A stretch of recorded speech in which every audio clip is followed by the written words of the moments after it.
What's good, everybody? It's NASA, bringing you a Section 8. I was gonna say Section 8 Retribution. Section 8 Prejudice gameplay. Now this is not only for PC. This is actually an Xbox title as well, and it's for PC also. Now it's a Windows Live game, so I can see my friends list and everything when I'm online. Now I don't believe you can play against Xbox people unless I'm mistaken, and you can. Somebody, I guess one of you guys might know, but I'm not sure how Windows Live games work. But if you could play Xbox to PC, that would be kind of cool. But anyway, this is this is Section 8 Prejudice. Now I was a big fan of the original Section 8 for Xbox 360. It came out I think last year or 2 years ago, or maybe even Hard 8 on time. It's Hard 8 on times. Hard 8 times online. So it's like you're playing on Xbox, but you're not. You're playing on your PC. But anyway, I was a big fan of this game for when I first played the original one, and it's basically like a futuristic Halo Battlefield. I mean, kind of, yeah. Basically like a Halo Battlefield. It's not like Battlefield 2142, because that was still like regular soldiers. This is more like Halo characters where you have a shield and armor. So that's why I said it's more like a Halo version of Battlefield. And I believe it's 32 players, or it could be 24 players. I'm sorry, I can't remember, but it's either or. But basically this is how it plays out. There's 3 capture points, not ABC. They're 1, 2, 3. So now you hack the point, right? You just hit E and it starts hacking. I don't know what's the buttons for Xbox, but you hit E, it starts hacking. I thought you had to hold E the whole time, but that's how I was doing it the first few games, until I realized you just hit it once and stand next to it and it keeps hacking it, which is great. So you could defend yourself and not just be like a sitting duck.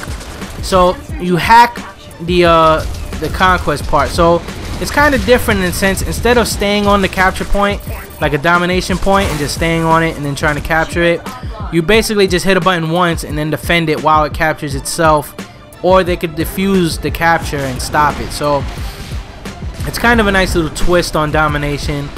And what's cool about it too is, well, besides this, how you spawn in, it's like a super cooler looking version as the home front.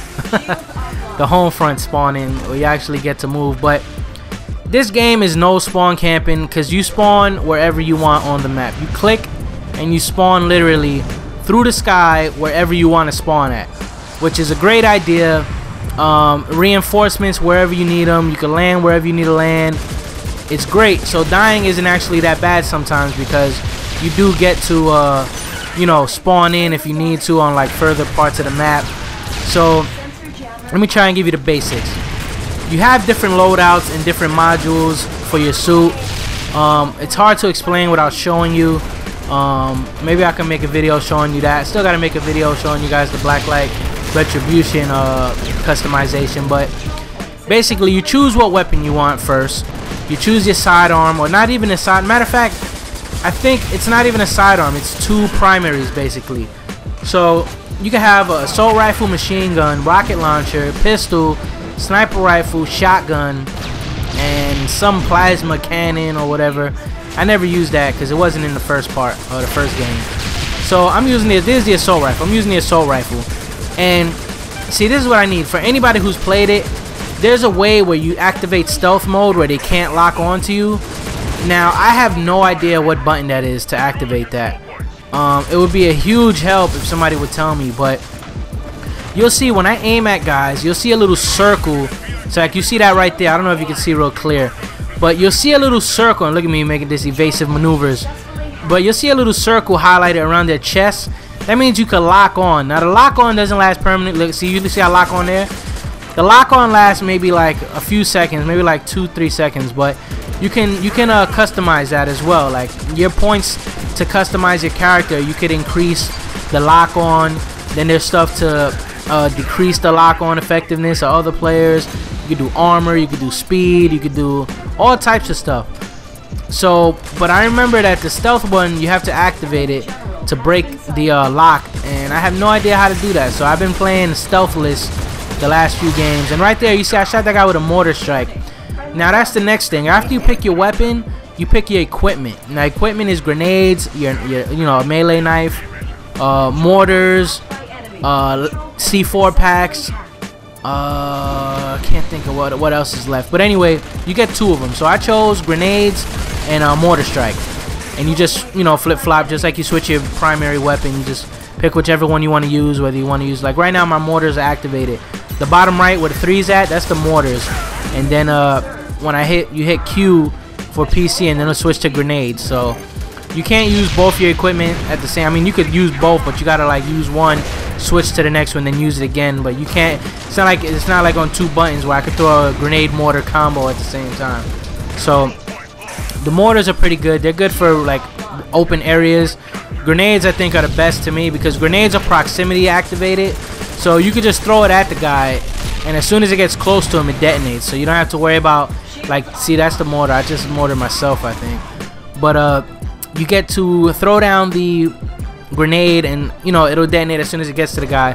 So you don't have to worry about cooking the grenade or anything like that. So I like that a lot. I like the grenades in this game. Grenades in this game are very good. And so you choose your equipment, and then you just customize your character with whatever you're gonna, you know, like how I was saying with the stealth or this speed or you know, whatever stuff, armor, extra bullet damage. I mean, there's a whole bunch of stuff. See, I was locking onto this guy there. Then I think I finished him off. I think I threw a grenade. Does he kill me? I think we get a double kill. I kill him with a grenade. His teammate kills me. No, he killed me. He shotgunned me and I grenaded him. Now, also with your guns, as you use them and rank them up, you get like different ammo or different kinds of bullets and stuff like that. So you'll have like regular ammo, then you'll have like explosive ammo, and then you'll have I don't know, magnetic ammo. I think EMP ammo. I saw somebody hit me with before. So every gun and all your equipment you use also has like alternate equipment. There's even alternate grenades and alternate mortar strikes. So they have like regular grenades, they have fire grenades, they have regular mortars. See, I just fell with that first grenade.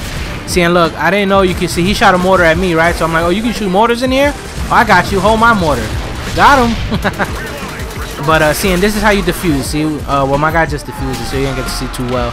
But the mortars, they have different mortars. They have mortars that's good for vehicles. They have mortars that's good for infantry, and then they have like mortars for in between. And another thing you'll see is this hyperspeed running. When you sprint, after you sprint for like 5 seconds, you go into this like turbo sprint to get around the map. That's basically their way of making the maps not feel too big. It's like you're your own vehicle, so you don't ever have to, like, you know, sometimes you're like, I wish I had a Jeep so I get across the map. You don't need that. All you gotta do is sprint. You start running turbo speed, you get across the map. So that works out really good for the map. And then also another big part is the jetpacks. Now the jetpacks are great because the way the maps are laid out with the jetpacks, I mean, infiltrating bases, and you know, again, flank routes and stuff. It works really good with the jetpacks. I know I'm saying a lot of stuff is really good with this game. The game is really good. It was recently on sale on Steam for like $3.50 or something like that. So a lot of people picked it up. And don't get it confused that it's a bad game because it costs $3.50. The game is a really fun game. And this is a long video because this is how long I wanted to do a whole full game. Well, first because I don't know how to break them down yet to shorten them, and second because I thought it'd be better you guys getting to see the whole game, to see really how a full game plays out. Now a regular match might take even longer than this, but these guys were kind of whack we were playing against. We beasted them. So now how the game plays out. So you got the 3 capture points, and if you see the score on the top, that score, the first team to 1,000 points wins the game. So it's team points, you know, so you can play individual, you can do whatever you want, but everything you do contributes to the overall score of the team. And once you hit 1,000 points, your team wins. So that's the goal, is to get to 1,000 points. Now you could do that by having the objectives, but also you see how it says DCM progress. DCM stands for Dynamic Combat Missions. Now I love this idea in this game, and that's why I like the other one so much. Basically what it is, besides the 3 capture points on the fly, there's like a extra combat mission, dynamic combat mission that pops up. So I don't know if we passed any yet. We probably did, but you'll see them pop up sporadically, but they get activated based on stuff you do. So like if you capture like 3 points, or if you like, you know, rocket a few guys, you'll get and see, these supply places, they refill your ammo and your health and everything. They're at the home bases. You could also deploy your own. Oh, that's what I wanted to mention too. Now, well, let me do the missions first. So right now, this mission had me kind of confused. It says disarm the marker. Now, I don't know what am I supposed to do, because the marker's right there. I don't know how I'm supposed to disarm it. So that one's kind of vague, but there's other ones like there's a convoy. So like this big tank looking thing drops, and you got to get it across the map to the base by protecting it while the other team tries to destroy it. Then like a VIP will drop, and you gotta, it's like an AI character that you gotta lead them across the map without letting the enemy team kill them. And as you complete these missions on the fly, along with just capturing the flag points, they also give you bonus points towards winning the game. So like if you complete a mission, your team might get like 120 points. So the missions are very important, and it's something on the side to do besides just, you know, going back and forth to base just trying to capture bases. So I like how that works out. And then what I was talking about, how you get to purchase items on the fly, it's basically kind of like a battle point system with Homefront, but not really. I guess it's more like a Counter-Strike kind of thing, although I've never really played Counter-Strike enough to really understand how that purchase stuff goes on. But see, like this was purchased. Somebody bought this bike, and what happens is you press B, and it brings up this it's like a store screen, or not a store screen, but it's like a holographic screen in front of you, and you could do a supply depot for your ammo. You could drop a turret, a minigun, you could drop a rocket turret, you could drop that bike, you could drop a tank, you could drop a mech suit, and it all gets delivered in and through the sky. So so you could do anti-air turrets also. So like when I say you could spawn in anywhere, you could spawn in anywhere where there's not an anti-air turret. So you'll see on the map when I spawn in, whenever I die, you'll see red circles on the map. Those red circles are the areas that are protected by the enemy anti-air turret. So you can't spawn in. If you try to spawn in there, the turtles start blasting you and will kill you before you even get to land. So you could call those in on the fly and have them like place them down on the map wherever you want. So like if you have one of those dynamic missions where you gotta like defend an area, you could throw some of those there, and the enemy team can't spawn directly on it, but your team can. And look, that's the mech suit. See how that guy just grabbed him and blasted him? That's the execution with the mech suit. So the mech suits are pretty cool too. And so as you deploying through the sky, like I said, you could deploy. See, that guy just dropped in, but see, he went full throttle into the ground, and that's actually a drone. What I also wanted to mention is the game fills up the team, so you always have a full game, because whoever's missing, they just put it with bots.